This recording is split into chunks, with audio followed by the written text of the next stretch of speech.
حضرت عمر فاروق رضی اللہ تعالیٰ عنہ سے بڑا کوئی انسان ہے تو آ جائے اور کہہ دے کہ مجھے استثناء دو۔ حضرت علی رضی اللہ تعالیٰ عنہ کی بھی ذرے کا معاملہ آیا، حضرت علی نے اس کو قبول کر لیا اور یہودی اسی وقت مسلمان ہو گیا کہ یہ عدالتی نظام ہے مسلمانوں کا، میں اس پر ایمان لے کر آتا۔ آصف علی زرداری صاحب یا جنرل سید عاصم منیر صاحب یا کوئی بھی صاحب اس سے بڑھ کر ہو سکتے ہیں کہ جنہیں اس طرح کا عدالتی استثناء دیا جائے؟ اگر وہ استثناء حاصل کرے گا تو غیر شرعی ہوگا اور آئین کے خلاف ہوگا، اس لیے ہم مسترد کرتے ہیں ان تمام استثناءات۔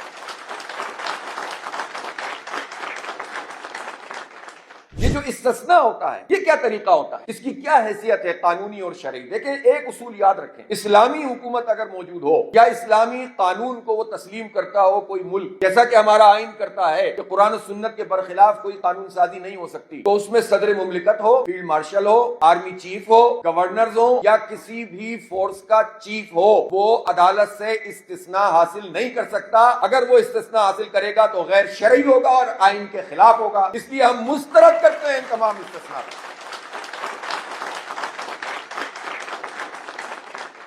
حضرت عمر فاروق رضی اللہ تعالیٰ عنہ کا وہ واقعہ آپ کو یاد ہے نا، زرے کا مسئلہ آیا تھا اور حضرت عمر فاروق رضی اللہ تعالیٰ عنہ حق پر تھے لیکن گواہی پیش نہیں کر سکے تھے، لہذا فیصلہ ان کے خلاف ہو گیا اور انہوں نے فیصلہ قبول کر لیا، بلکہ جج کی تعریف کی کہ عدالت زندہ ہے اور اس جج نے حق پر فیصلہ کیا اس لیے کہ میں ثبوت نہیں دے سکا۔ تو حضرت عمر فاروق رضی اللہ تعالیٰ عنہ سے بڑا کوئی انسان ہے تو آ جائے اور کہہ دے کہ مجھے استثناء دو۔ جب رسول پاک صلی اللہ علیہ وسلم بھی فیصلے فرماتے تھے اور فیصلے کرواتے تھے، حضرت عمر فاروق بھی کرتے تھے، حضرت علی رضی اللہ تعالیٰ عنہ کی بھی ذرے کا معاملہ آیا اور یہودی کے سامنے وہ ثبوت نہ ہونے کی وجہ سے یہودی کے حق میں فیصلہ ہو گیا، حضرت علی نے اس کو قبول کر لیا اور یہودی اسی وقت مسلمان ہو گیا کہ یہ عدالتی نظام ہے مسلمانوں کا، میں اس پر ایمان لے کر آتا ہوں۔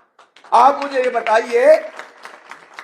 کہ پھر آصف علی زرداری صاحب یا جنرل سید عاصم منیر صاحب یا کوئی بھی صاحب اس سے بڑھ کر ہو سکتے ہیں کہ جنہیں اس طرح کا عدالتی استثناء دیا جائے یا جنہیں جو ہے وہ اس طرح سے تاحیات ایک کور دے دیا جائے کہ جس میں کوئی گرفت نہیں ہو سکتی ہو؟ یہ بالکل قابل قبول بات نہیں ہے، یہ پاکستان کے آئین سے متصادم ہے، یہ شریعت کے اصولوں سے متصادم ہے اور یہ جمہوریت کے اوپر شبخون ہے، یہ تسلیم نہیں کیا جا سکتا۔ طاقت کے ذریعے سے آپ جو چاہیں کرتے رہیں، لیکن یہ طریقہ ٹھیک نہیں ہے۔ آپ کو اور مزید کیا چاہیے؟ سب کچھ تو آپ کے ہاتھ میں ہے، آپ کو مزید کون سے اختیارات چاہیے؟ اس لیے میرا خیال ہے کہ بار ایسوسیشنز کو، بار کونسلز کو، ان سب کو اس پر ایک مؤثر آواز اٹھانی چاہیے۔ جماعت اسلامی کا موقف تو بالکل واضح ہے کہ ہم جس طرح ہم نے 26ویں ترمیم کو کلیتاً مسترد کیا تھا، ہم اس 27ویں ترمیم کو بھی ان ٹوٹو کلیتاً مسترد کرتے ہیں۔ کوئی ایک شخص بھی ایسی نہیں کہ کہیں کہ یہ اچھی ہے یہ بری ہے، کیا اچھی بری ہے؟ آپ کی انٹینشن ہمیں نظر آ رہی ہے، 2 اچھی ڈال کے 5 بری آپ کر دیں گے تو پھر ہم کہیں گے اچھی پہ بات کر لو، یہ تو نہیں چلے گا۔